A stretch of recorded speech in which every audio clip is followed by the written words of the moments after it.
Hola a todos y a todas, ¿cómo están? Les volvemos a dar la bienvenida a la materia bioestadística y demografía para este segundo cuatrimestre. Quiero recordarles que todo el material teórico y práctico va a estar en el aula virtual, así como también las guías de trabajos prácticos y la bibliografía. Así que semanalmente vamos a ir subiendo los contenidos de la materia para que ustedes accedan a ellos y puedan ir trabajando. Por otro lado, les recuerdo que las consultas, que para responder las consultas se van a utilizar los foros del aula virtual y que nos van a encontrar a nosotros presentes en el horario de nuestras comisiones. Así que bueno, empezando con la materia, bioestadística y demografía tiene 3 unidades. La primera es estadística descriptiva, que nos va a llevar más o menos 3 clases. La segunda es introducción a la estadística inferencial, donde vamos a usar algunos de los conceptos que empecemos a ver hoy para hacer estadística inferencial. Y por último, una introducción a la demografía. Entonces, empezando con la materia, y si queremos definir qué es la bioestadística, es una ciencia que aplica análisis estadísticos a estudios o investigaciones relacionadas al área de medicina, biología, salud pública, es decir, a las ciencias de la vida. Cuando hablamos de análisis estadísticos, estamos haciendo referencia a las herramientas matemáticas que permiten extraer información de un conjunto de datos disponible o que nosotros vamos a buscar, y estas herramientas estadísticas van a determinar de qué modo nosotros nos conviene recolectar estos datos, cómo los organizamos, cómo los describimos, sintetizamos y presentamos. A la vez hay herramientas estadísticas un poco más complejas que van a permitir estudiar cómo se comportan estos datos, por ejemplo, a lo largo del tiempo o a lo largo o en distintas zonas geográficas. Yo, si quiero estudiar la prevalencia de una enfermedad y tengo los eventos de ocurrencia, puedo ir viendo cómo variaron en el tiempo en que a mí me interesa, o sea, en la ventana temporal que me interesa estudiar, o bueno, o qué factores intervienen en que esta enfermedad aparezca más, con más frecuencia o menos frecuencia. Y de este tipo de análisis se encarga más la estadística inferencial, pero utiliza mucho la estadística descriptiva. Entonces, una vez que nosotros aplicamos herramientas matemáticas sobre los datos, lo que estamos generando es nuevo conocimiento. Entonces, ¿por qué? Bueno, como les decía antes, la estadística se puede dividir en dos. Por un lado, la estadística descriptiva se va a encargar de este tipo de acciones, de describir la información, sintetizarla y presentarla, y la estadística inferencial de sacar conclusiones válidas de la información que tenemos disponible para generalizar los resultados. Entonces, ¿por qué es importante la bioestadística en las ciencias de la salud? ¿Qué es lo que aporta o por qué es necesaria? Bueno, en primer lugar, hay un montón de información sanitaria que se genera en los puestos de trabajo, asistenciales o de gestión, tanto en clínicas, o sea, en vertientes clínicas como comunitarias, que requieren del conocimiento de estas herramientas para que esa información pueda ser manejada. Entonces, la utilización de la bioestadística va a permitir hacer una evaluación sanitaria y una vez que sea manejada la información, definir cuáles son las mejoras en las políticas públicas que se puede hacer y cuáles serían las mejores o la toma de las decisiones más correctas a tomar.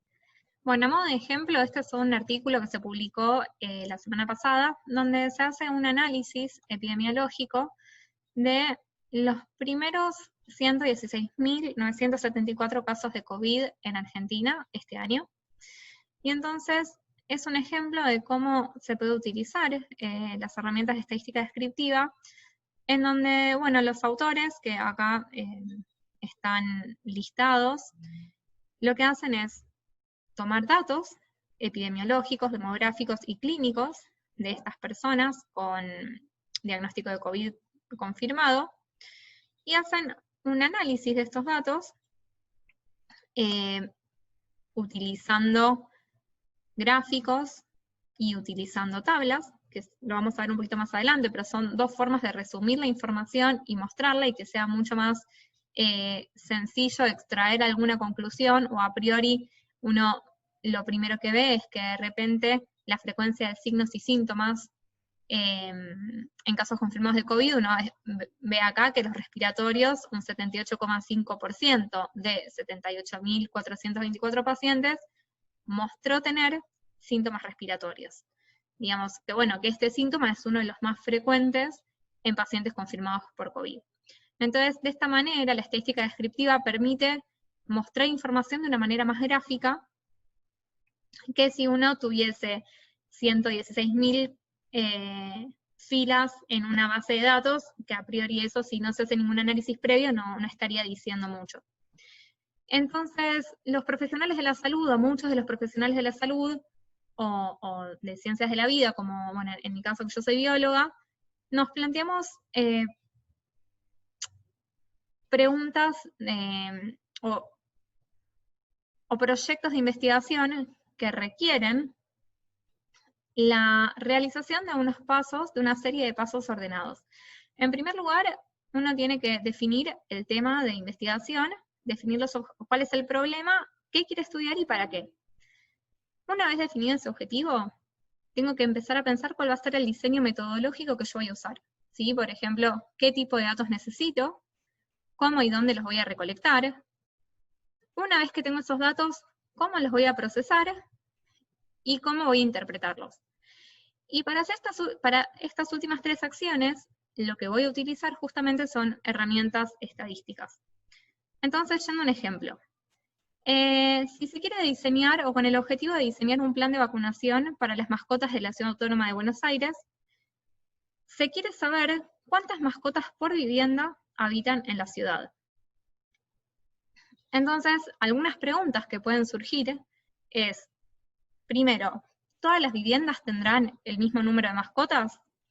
Y posiblemente no, ¿no? Y eso puede depender, bueno, en primer lugar, de cuán idóneas sean las personas que vivan para tener mascotas, pero además, imaginemos que en una zona residencial donde hay casas de mayor tamaño pueden abarcar un mayor número de mascotas, y después en una zona más edificada, quizás un menor número de mascotas. Pero para responder esta pregunta, ¿será necesario contar con la información del número de mascotas de todas las viviendas de la Ciudad de Buenos Aires, que son más o menos 3 millones de viviendas? Lo mismo, justamente las herramientas matemáticas de las que le hablo, o sea, las herramientas estadísticas, lo que nos van a brindar a nosotros es la posibilidad de, siguiendo algunos protocolos, no tener que ir a censar vivienda por vivienda preguntando cuántas mascotas tienen. Y lo vamos a ver también ahora un poco más adelante. ¿Y de qué manera recolectar los datos? ¿Cómo se analizan esos datos una vez que los tenemos? Y por último, una vez que están analizados, ¿qué grado de confianza o qué exactitud tiene mi resultado? Algunos conceptos básicos en estadística que es bueno definir antes de iniciar un estudio es el individuo o la unidad muestral, que sería la menor unidad de la cual se obtienen los datos, por ejemplo, una persona o un objeto. La población estadística, que es el conjunto de todos los individuos u objetos de interés, que normalmente es demasiado grande para abarcar. La muestra, que es un subconjunto representativo de la población, sobre la cual se miden las características estudiadas. La variable, que es la característica de interés, que es medida en cada uno de los individuos, o unidades muestrales, y el dato, que es el valor particular que toma la variable en cada individuo. Entonces, volviendo al ejemplo, entonces,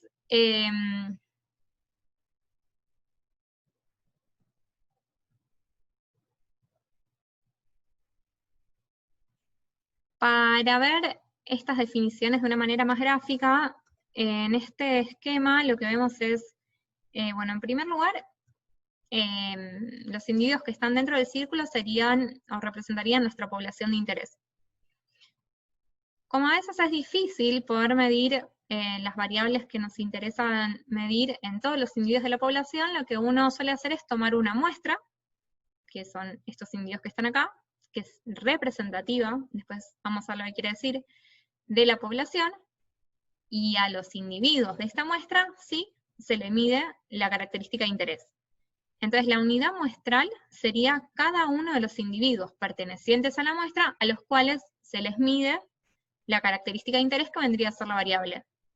Y el dato, en ese caso, sería qué valor toma esa característica o variable. Volviendo al ejemplo, nosotros queríamos diseñar un plan de vacunación y saber cuántas mascotas habitan por vivienda en la Ciudad de Buenos Aires.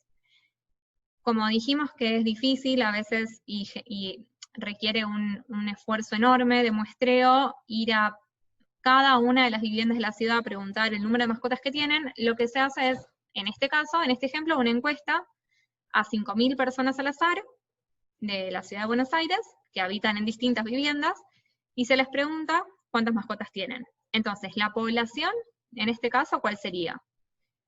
Todas las viviendas de la Ciudad de Buenos Aires. 1,5 millones, perdón, antes dije 3, pero 3 millones es más o menos el número de habitantes según el último censo. La muestra, que es ese subconjunto representativo de la población, son las 5.000 viviendas que participaron de la encuesta. La variable, o sea, lo que a nosotros nos interesa saber, es el número de mascotas presentes en cada una de las viviendas. La unidad muestral sería la vivienda, es la menor unidad de la cual se toma el dato. ¿Sí? Uno podría pensar que es la persona que vive en esa casa, pero puede una casa estar habitada por varias personas, y yo estoy queriendo tomar el dato del número de mascotas por casa. Y el dato es, bueno, justamente el número de mascotas de cada vivienda. Bueno, ¿cuál es la idea de esta encuesta? Es poder sacar conclusiones sobre toda la población. ¿Sí?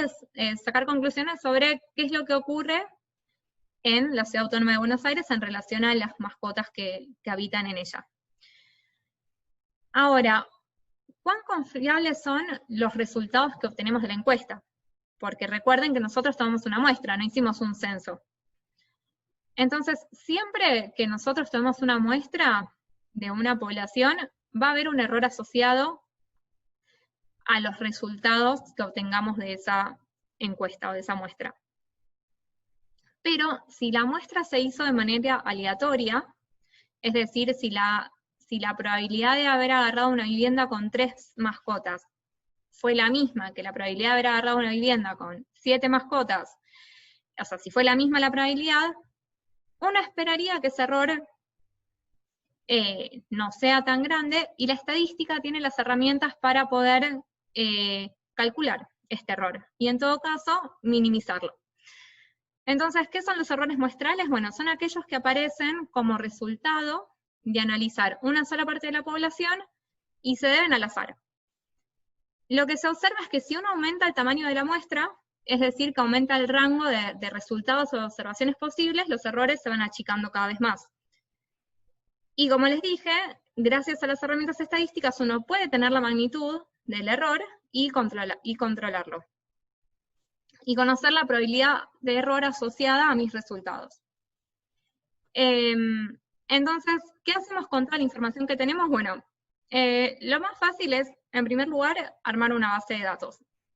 Y una base de datos tiene este aspecto donde en las filas, ¿no? Las filas 1 a 6, y acá no se ve, pero hasta la fila 5.000, ¿no? Porque dijimos que eran 5.000 viviendas, tenemos los datos registrados para cada una de las viviendas que fui a encuestar. Se me fue. Entonces, en las columnas aparecen las variables que a mí me interesan. En este caso, yo me podría quedar únicamente hasta el número de mascotas por vivienda, que era lo que se iba a preguntar.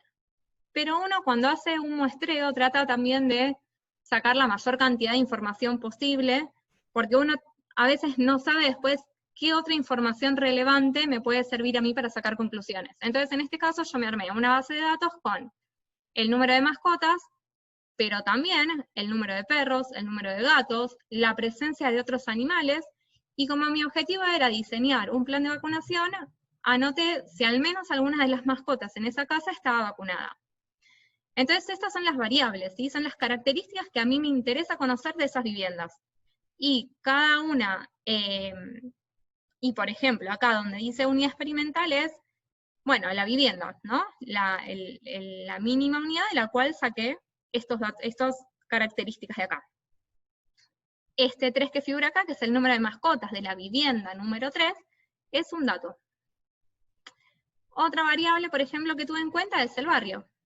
¿Sí? O sea, anoto el barrio porque puede ser que haya barrios con mayor número de mascotas, con casas con mayor número de mascotas o menos número de mascotas. Entonces, toda esta información es importante para la hora de analizar los datos. Cuando hablamos de las técnicas de muestreo, existen dos formas de hacer los muestreos. Una donde interviene el azar, que es muestreos probabilísticos, que son interesantes para usar estadística inferencial, o sea, para después poder extrapolar los resultados a nuestra población y sacar conclusiones de la población, y donde todos los individuos tienen una probabilidad conocida de ser elegidos para formar parte de la muestra. Es como el ejemplo que vimos recién. Esto asegura de que la representatividad de la muestra que elegimos, ¿sí? Y de poder confiar en los resultados de ese análisis. Entonces, las unidades experimentales se eligen al azar, como dice acá, y como les comenté en el ejemplo anterior. Y por otro lado están los muestreos no probabilísticos, o muestreos por conveniencia, donde se elige a las unidades, a las unidades que van a formar parte de la muestra, pero no de manera aleatoria. Entonces eso tiene un sesgo, que lo vamos a ver más adelante, pero en este caso no se pueden extrapolar los resultados a la población. Y esto quiero que vean acá un ejemplo de un error que cometen a veces a la hora de informar los resultados. Por ejemplo, este es un artículo que se publicó en el diario La Nación hace unos años que dice, básicamente, el difícil camino a la universidad, es el título, y dice que el 43.7% de los jóvenes no decide qué carrera seguir. Y dice que surge de una encuesta entre 5.000 personas de 18 a 21 años, 5.000 jóvenes, que tienen dificultades de orientación. Entonces, a priori, hasta acá, uno diría, bueno, son 5.000 personas, es una muestra relativamente grande, con chicos que están en edad de tener que decidir qué carrera universitaria elegir, pero si uno sigue leyendo un poquito más, y se fija de dónde provienen los datos, dice que los datos confirman la tendencia a posponer lo más posible una decisión tan importante, provienen de una encuesta autoadministrada por usuarios que ingresaron a una página web que se llama quevaestudiar.com.ar. O sea que la encuesta surge, o los resultados de esta encuesta surgen de personas que evidentemente alguna dificultad a la hora de elegir qué carrera seguir tenían, porque fueron a este sitio que brinda un servicio de orientación. Entonces, finalmente, el 43.7% de estos jóvenes que no sabe qué carrera seguir, son jóvenes que ya de por sí alguna dificultad en elegir la carrera tenían.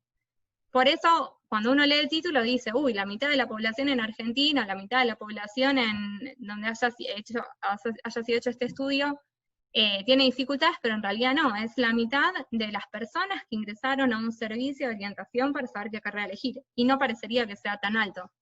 Entonces hay que tener en cuenta que en este caso la elección de la muestra no fue completamente aleatoria, sino que estaba sesgada a un grupo de personas que tenían esta dificultad.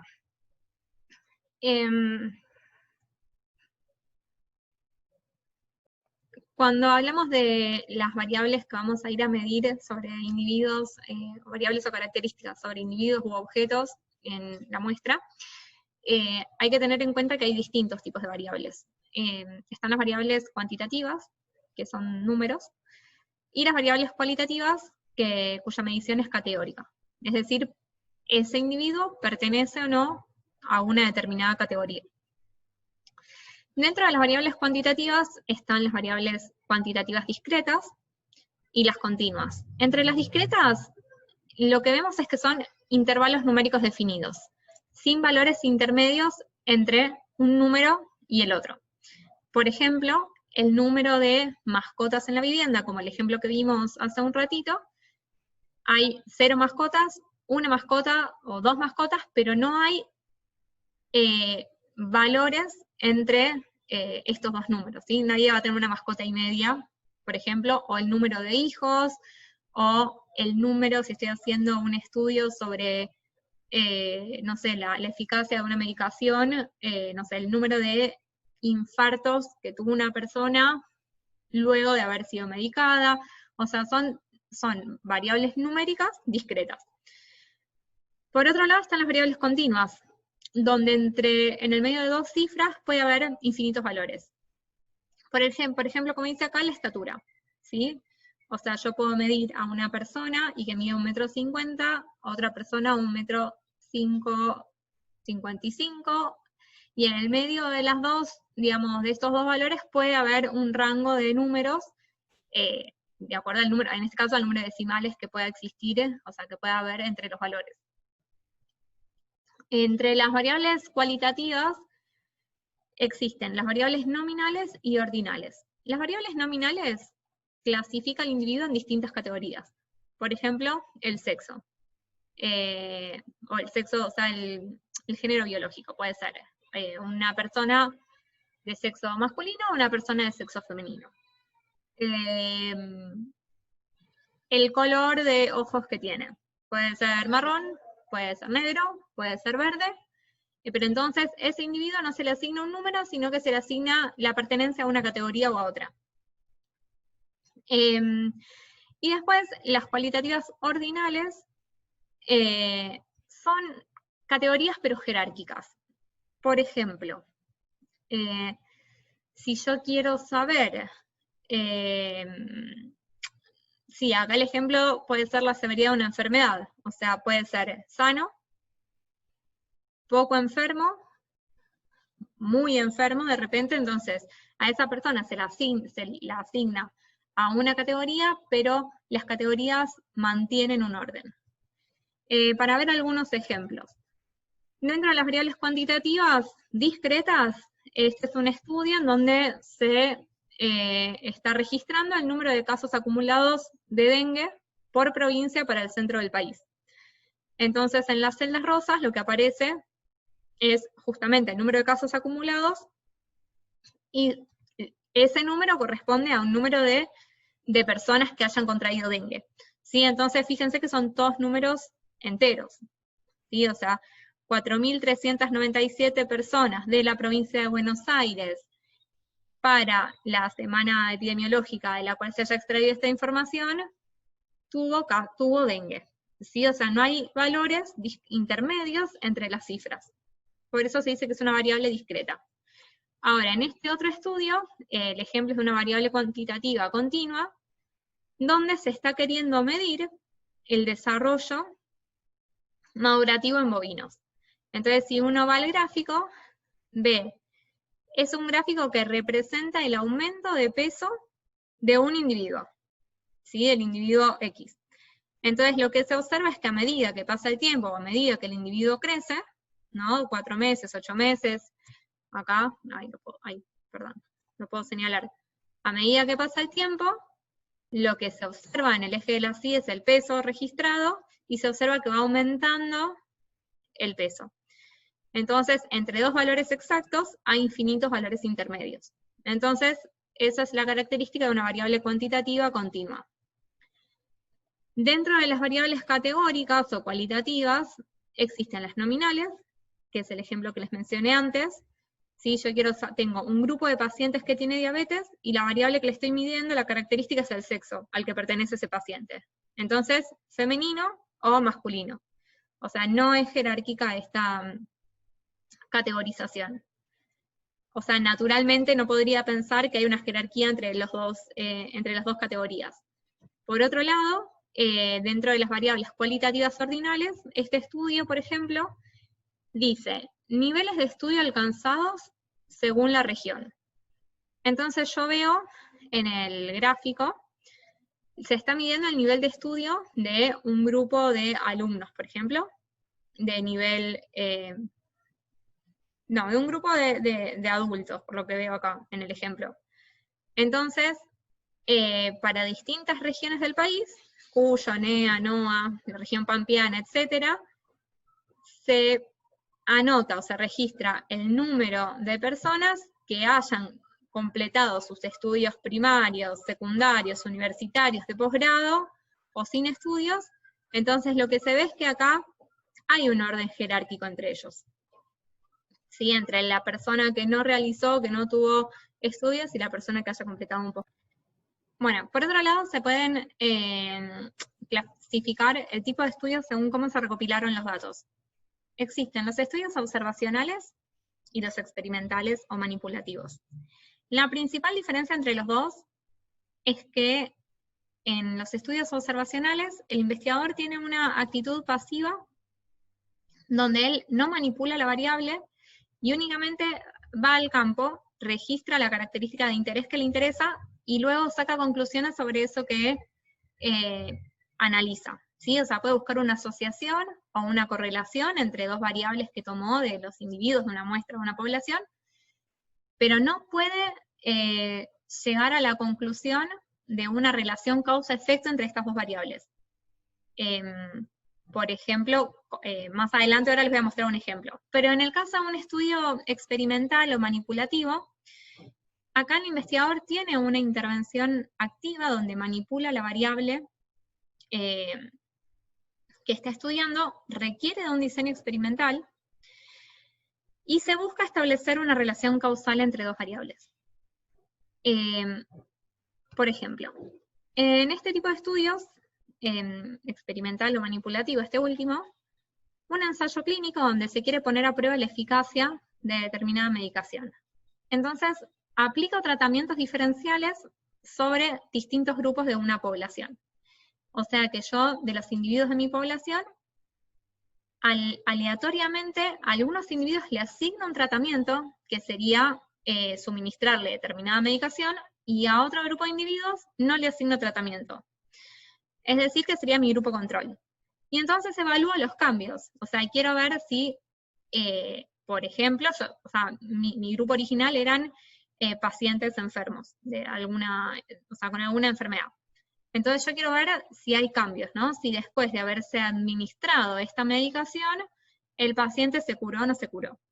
Entonces, si yo aleatorizo el tratamiento, o sea, aleatorizo a quienes le doy la medicación y no, y después los individuos de esta población más o menos podrían ser del mismo sexo, más o menos del mismo rango etario, sin otra patología, digamos, si yo tengo controladas el resto de las variables, y lo único que cambia es si le asigné, o sea, si le suministré o si le administré una medicación o no, yo al evaluar los cambios en ese paciente, puedo sacar la conclusión de que se debió a la medicación que yo les di.